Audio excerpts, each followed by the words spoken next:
Hey everyone, welcome back to Faithful Conversations. Hi, folks. So glad you're joining us today. It's Aaliyah here, and I've been itching to discuss today's topic. And it's Adelaide, equally excited. Can't wait to get started. So, we listened to a speech called The Christian Case Against Homosexuality, Uh-huh. and we also checked out their proposed platform on gender and sexuality, Oh, yeah, which honestly is pretty intense. absolutely.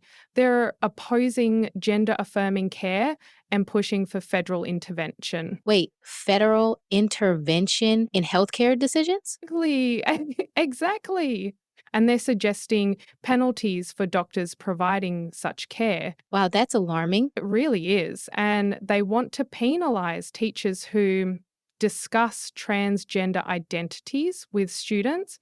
And even one group has put on, Seriously? Mhm. That's not okay. Agreed. So let's dive into their main arguments. Good idea. They claim that even though Jesus never explicitly condemned homosexuality, his stance is implied through the Trinity. Interesting. Yeah, they argue that since Jesus is part of the Trinity, any condemnation in the Bible reflects his views. But isn't that a bit of a stretch? I think so too. I mean, the Bible was written over centuries by different authors Right. and in various cultural contexts. Absolutely. Plus, language evolves, words change meaning over time. Exactly. For example, the concept of homosexuality as we know it didn't exist back then. Really? Yep, it's a modern construct. Oh, wow. So, applying our modern concepts to ancient texts is problematic. Definitely. They also emphasize Paul's letters, Uh-huh. claiming certain passages are timeless condemnations. But weren't Paul's letters addressing specific issues in early churches? Exactly.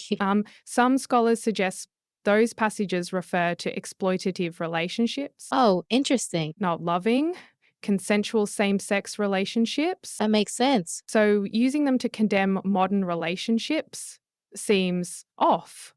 Um, Agreed. then they counter the idea that love conquers all by saying love can't justify actions against God's commands. But whose interpretation of God's commands are we talking about? Exactly. There's a vast diversity within Christian theology. Absolutely. Many denominations fully embrace LGBTQ plus individuals. Yes. So presenting a singular Christian stance is misleading. Couldn't agree more. They also use this bowling pins analogy, Yeah, setting up arguments just to knock them down. which oversimplifies complex issues. Definitely. These topics require nuanced discussion. Absolutely. They bring up Sodom and Gomorrah too, Classic. but many scholars believe that story is about inhospitality and violence. Oh, I didn't know that. Yeah, not about consensual relationships. That's enlightening. So using it to condemn modern relationships doesn't hold up. Agreed. They emphasize the one flesh union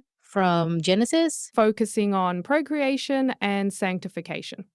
but that excludes so many people. It does. What about couples who can't have children? Or those who choose not to. Exactly. Does that invalidate their marriages? It shouldn't. It's a narrow interpretation. That's no way. Their stance on gender affirming care is concerning too. I was reading about the mental health impacts when care is denied. Uh-huh. Higher rates of depression, anxiety, even suicide. That's heartbreaking. It really is. Penalizing healthcare providers isn't the answer. Agreed. And punishing teachers stifles important conversations. Yeah. Absolutely. Education should promote understanding. Couldn't agree more. So why are they taking such a hardline stance? I think fear plays a big role. Fear of change? Exactly. And fear of the unknown. Makes sense. But society evolves. It does. Our understanding of gender and sexuality expands. Absolutely. Faith can evolve too. I believe that wholeheartedly. It's about